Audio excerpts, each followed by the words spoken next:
Welcome back students. हम लोग NCERT read along exercise कर रहे थे।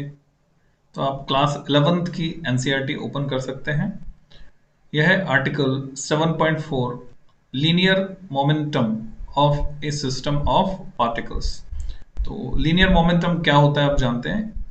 लीनियर मोमेंटम को हम सिंपली मोमेंटम भी कह देते हैं। दूसरा एंगुलर मोमेंटम होता है जिसको हम इसी चैप्टर में रोटेशन मोशन में पढ़ेंगे। तो linear momentum of A system of particles से जब एसोसिएट करते हैं हम, तो वो किस तरह से एसोसिएट होगा। मोमेंटम को अगर हम फिजिकली डिफाइन करें तो आप जानते हैं ये होता है amount of motion contained in a body. जिस बॉडी में जितनी ज्यादा गति, जितना ज्यादा मोशन इनबिल्ट होगा, उसका मोमेंटम उतना ही ज्यादा होगा। तो इसके लिए मैं एग्जांपल दिया करता हूं कि किसी भी एक्सीडेंट में नुकसान कितना होगा, ये खाली स्पीड या खाली मास से तय नहीं होता बच्चों। मास ज्यादा है, स्पीड कम है, नुकसान ज्यादा होगा। मास कम है, स्पीड ज्यादा है, नुकसान ज्यादा होगा। तो ये जो तय कर रही है वो ये दोनों क्वांटिटी का प्रोडक्ट है जो कि है momentum. So Article 7.4, let us recall that the linear momentum of a particle is defined as, ये होता है P equal to mv। Let us also recall that Newton's second law written in symbolic form for a single particle is, अगर एक particle के लिए हम लिखते हैं तो हम लिख पाते हैं F equal to dp by dt। तो इसको हम न्यूटन का सेकेंड लॉ भी कहते हैं। अब सिस्टम ऑफ पार्टिकल्स आ गए, एक से ज्यादा पार्टिकल आ गए रिजिड बॉडी में अलग अलग, तो उसके लिए कैसे लिखेंगे वो समझना है। F is the force on the particle. Let us consider a system of n particles with masses m1, m2, mn तक मान लिया हमने, n particles मान लिया, एंड वेलोसिटीज उनकी जो है v1, v2 up to vn है respectively. The particles may be interacting and have external forces acting on them. अब इस बात को समझना है, दो चीजें हो रही है बच्चों। वो पार्टिकल एक तो आपस में इंटरेक्ट कर रहे हैं, प्लस उन पर एक एक्सटर्नल फोर्स, मतलब एक या ज्यादा एक्सटर्नल फोर्स भी लग रहा है। यानी दो तरह के फोर्सेस हैं वहां पर, एक्सटर्नल और इंटरनल, जैसे कि जनरली होता है, आपस में भी इंटरेक्ट कर रहे हैं। The linear momentum of the first particle is m1 v1, of the second m2 v2, and so on. For the system of n particles, the linear momentum of the system is defined to be the vector sum of all individual particles of the system. Total linear momentum हम कैसे define कर रहे हैं, सारे individual linear momentum का हमने सम कर दिया, तो आ गया टोटल लीनियर मोमेंटम। तो ये आ गया m1 v1 plus m2 v2 up to mn v1। तो ये इक्वेशन 7.14 हो गई। कंपेयरिंग दिस विद इक्वेशन 7.8, उससे अगर कंपेयर करते हैं तो p की जगह हम mv लिख सकते हैं और ये उसके बराबर है। Thus the total momentum of the system of particles is equal to the product of the total mass of the system and the velocity of its center of mass। तो ये ऑलरेडी बोल्ड लेटर्स में है जो आपको ध्यान में रखना है। तो पूरे सिस्टम को हम कंपेयर कर सकते हैं सीधे सेंटर ऑफ मास से। तो dp by dt m dv by dt होता है, उसको हमने m इंटू कैपिटल A लिखा, जहां कैपिटल A सेंटर ऑफ मास का एक्सेलरेशन है। फिर कंपेयर किया इक्वेशन 7.16 7.11 को, आप देख सकते हैं आपकी बुक में dp by dt f external के बराबर होता है। This is the statement of Newton's second law extended to a system of particle. क्योंकि ये जो एम ए है ये तो एक्चुअल में एक्सटर्नल फोर्स है, क्योंकि dp by dt अगर लिखूंगा तो m तो कांस्टेंट है, तो वेरिएबल क्या है, वेलोसिटी है, तो dv by dt और dv by dt को एक्सेलरेशन लिखेंगे। Suppose now that the sum of external forces acting on a system of particles is zero। अगर वो जीरो हो गया तो dp by dt जीरो हो गया, यानी p कांस्टेंट हो गया। Thus when the total external force acting on a system of particle is zero, the total linear momentum of the system is constant। So this is important fact। This is the law of conservation of the total linear momentum of a system of particles because of equation 7.15। This also means that when the total external force on the system is zero, the velocity of the center of mass remains constant। We assume throughout the discussion on systems of particles in this chapter that the total mass of the system remains constant। दो तरह से हो सकता है बच्चों, मास और velocity दोनों का प्रोडक्ट मिलाकर मोमेंटम बन रहा है। तो अगर मास कांस्टेंट है तो वेलोसिटी भी कांस्टेंट रह जाएगी क्योंकि p कांस्टेंट है, ऐसा हम कह सकते हैं। तो इन जनरल मास कांस्टेंट रहता है, तो वेलोसिटी भी सेंटर ऑफ मास की कांस्टेंट रहेगी। Note that on account of the internal forces, उनकी वजह से क्या होगा, इंडिविजुअल पार्टिकल्स जो हैं उन पर इंपैक्ट आएगा, that is the forces exerted by the particles on one another. The individual particles may have complicated trajectories, आपस में अंदर अलग अलग पाथ पे वो जा सकते हैं। Yet, if the total external force acting on the system is zero, the center of mass moves with a constant velocity. पर वो तो constant velocity से ही चलेगा, that is moves uniformly in a straight line like a free particle. उस पर कोई असर होने वाला नहीं है। अब इसको लाइफ से लिंक कर दें थोड़ा सा, तो हमारे मन में क्या चल रहा है, इंटरनल रेजिस्टेंस 12th क्लास में चले जाएं तो वहां पढ़ेंगे आप। तो क्या इंटरनल सिचुएशन है वो बाहर एग्जिबिट नहीं होनी चाहिए, बाहर नहीं दिखनी चाहिए। तो यहां पर भी ऐसे होता है, बाहर नहीं दिखते, अंदर जो भी मोशन हो। The vector equation 7.18a is equivalent to 3 scalar equations. अब ये मजेदार बात है बच्चों, जहां भी कोई वेक्टर क्वांटिटी आ गई, आप क्या कर सकते हैं, उसके 3 हिस्से कर सकते हैं और एक इक्वेशन से 3 इक्वेशंस आपको मिल जाती है, एक्स एक्सिस के लॉन्ग, वाई एक्सिस के लॉन्ग, जेड एक्सिस के long. So Px equal to C1 जो कि एक कांस्टेंट x एक्सिस के along momentum, Py equal to C2 constant and Pz equal to C3 constant. तो तीन इक्वेशंस मिलके तो तीन अननोन हम पता कर पाएंगे। Here Px, Py and Pz are the components of the total linear momentum vector P along the x, y and z axis respectively and C1, C2, C3 are constants।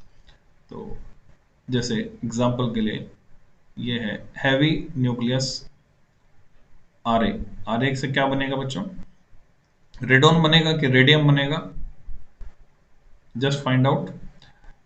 Heavy nucleus RA splits into a lighter nucleus RN and an alpha particle helium, वो इसमें break हो रहा है। The centre of mass of the system in uniform motion, centre of mass अभी भी उसी path पर चलता रहेगा, ये फिगर ए में दिखाया है। सो आपका जवाब क्या है, what is symbol for radium,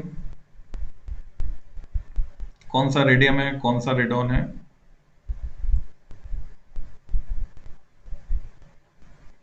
Google कर लेते हैं।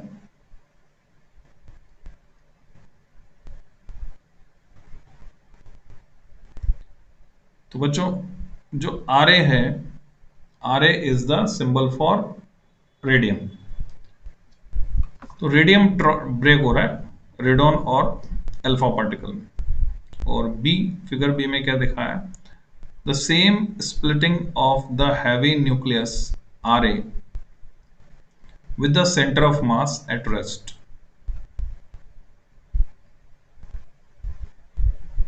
The two particles fly back to back.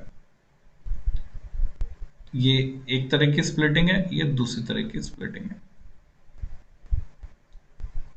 अब अंतर क्या है, इसमें चलते हुए हुई है स्प्लिटिंग और इसमें रेस्ट पर हुई है स्प्लिटिंग। रेस्ट पर हुई तो इस तरह से जाएंगे कि नेट मोमेंटम अब भी जीरो रहेगा, चलते हुए हुई है तो इस तरह से जाएंगे कि नेट मोमेंटम अब भी उतना ही रहेगा और सेंटर ऑफ मास उसी पाथ पर चलता रहेगा जिस पाथ पर चल रहा था, बिकॉज ये एक्सप्लोजन हो रहा है और एक्सप्लोजन में कोई भी कोई भी एक्सटर्नल फोर्स इन्वॉल्व नहीं है, एक्स्ट्रा एडिशनल कोई एक्सटर्नल फोर्स इन्वॉल्व नहीं है, जितना लग रहा था mg उतना ही लग रहा है।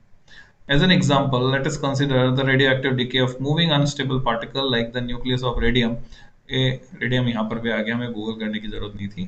A radium nucleus disintegrates into a nucleus of radon and an alpha particle.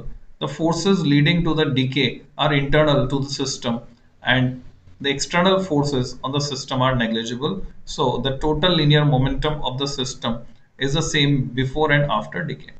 The two particles produced in the decay, the radon nucleus and the alpha particle, move in different directions in such a way that their center of mass moves along the same path along which the original decaying radium nucleus was moving।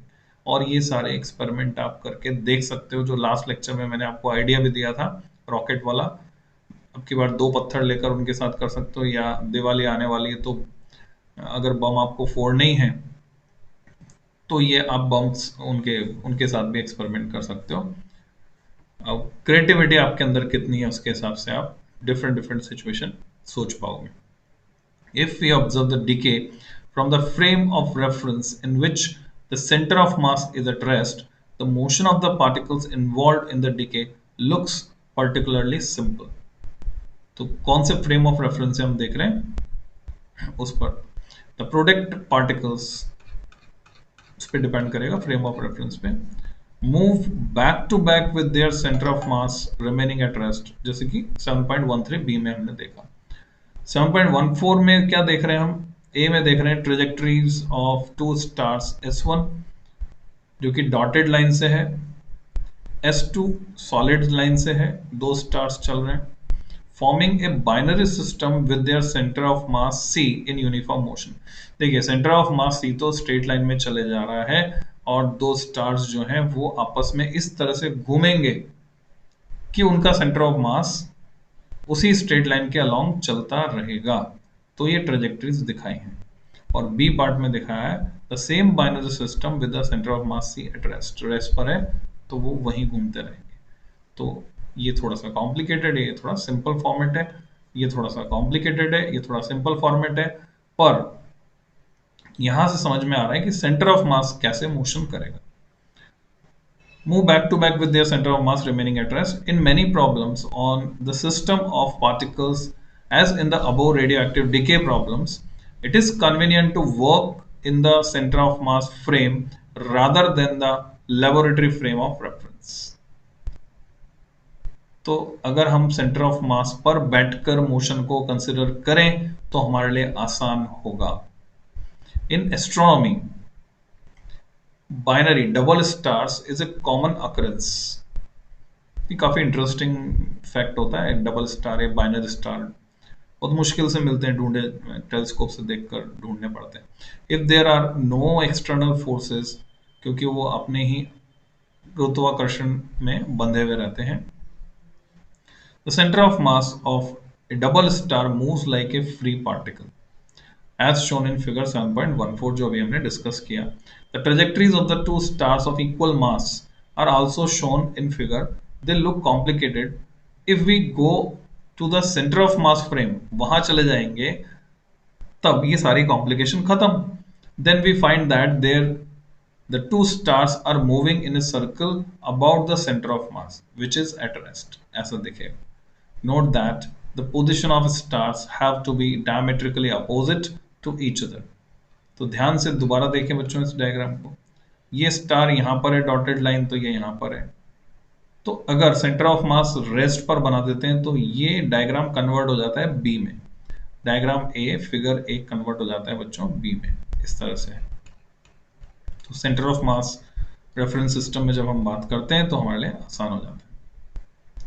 Thus, in our frame of reference, the trajectories of the stars are a combination of पहला uniform motion in a straight line of the center of mass and circular orbits of the stars about the center of mass. इन दोनों का combination, as can be seen from the two examples, separating motion of different parts of a system into motion of the center of mass and motion about the center of mass is a very useful technique that helps in understanding the motion of the system.